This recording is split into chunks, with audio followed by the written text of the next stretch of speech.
आज हम इस वीडियो में आपके लिए भक्ति के प्रकार, भक्ति किस प्रकार से की जाती है और कौन सी भक्ति सबसे सफल और सबसे अच्छी मानी जाती है।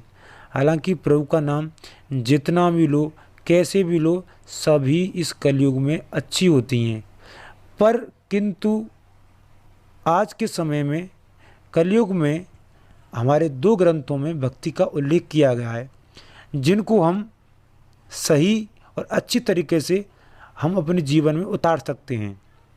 हिंदू धर्म में भक्ति को सर्वोत्तम स्थान दिया गया है। भक्ति की व्याख्या अलग अलग ग्रंथों में अलग अलग प्रकार से की गई है, किंतु हमारे धर्म ग्रंथों में 9 प्रकार की भक्ति का बड़ा महत्व माना गया है, जिसे हम नवदा भक्ति के रूप में माना जाता है। 9 प्रकार की भक्ति का उल्लेख हमारे 2 ग्रंथों में पाया जाता है, जिसमें से पहला ग्रंथ आता है विष्णु पुराण, जिसमें भगवान ने नरसिंह का अवतार लिया था और भक्त प्रहलाद के पिता हिरण्याकश्यप को मारा था, जिसमें भक्त प्रहलाद ने अपने पिता को 9 प्रकार की भक्तियों के रूप में 9 प्रकार की भक्तियों के बताया था। दूसरा ग्रंथ गोस्वामी तुलसीदास द्वारा रचित रामचरितमानस में आता है, जिसमें अरण्यकांड में तुलसीदास जी ने बताया है कि माता सबरी के पूछने पर भगवान श्री राम ने 9 प्रकार की भक्ति को बताया है। हालांकि माता सबरी ने भगवान श्री राम से जात पात धर्म ऊंच नीच सभी प्रकार के लोगों के बारे में बताया गया है।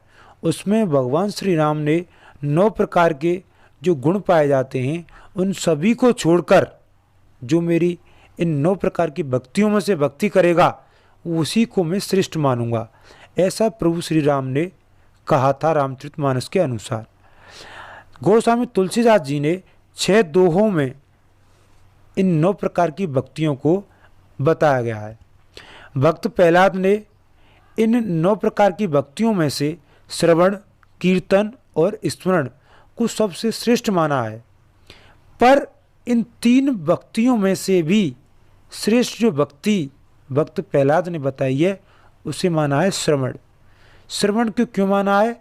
क्योंकि हमारे कानों से जितने भी भगवान की कीर्तन, भजन, जैसे साधु संतों के द्वारा ज्ञान आदि जो श्रवण करते हैं ना, जो हमारे हृदय तक पहुंचता है, तो उसको सबसे उत्तम दर्जा माना गया है।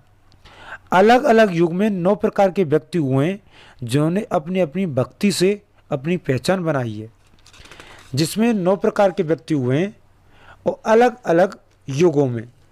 जैसे पहली भक्ति आती है श्रवण। पहली व्यक्ति श्रवण आती है, तो श्रवण का सबसे अच्छा व्यक्ति पाया गया है जो महाराजा परीक्षित। दूसरे प्रकार की भक्ति आती है कीर्तन। कीर्तन में सबसे अच्छी भक्ति जिसने की, उनका नाम है सुखदेव महाराज। और तीसरे प्रकार की भक्ति का नाम है स्मरण।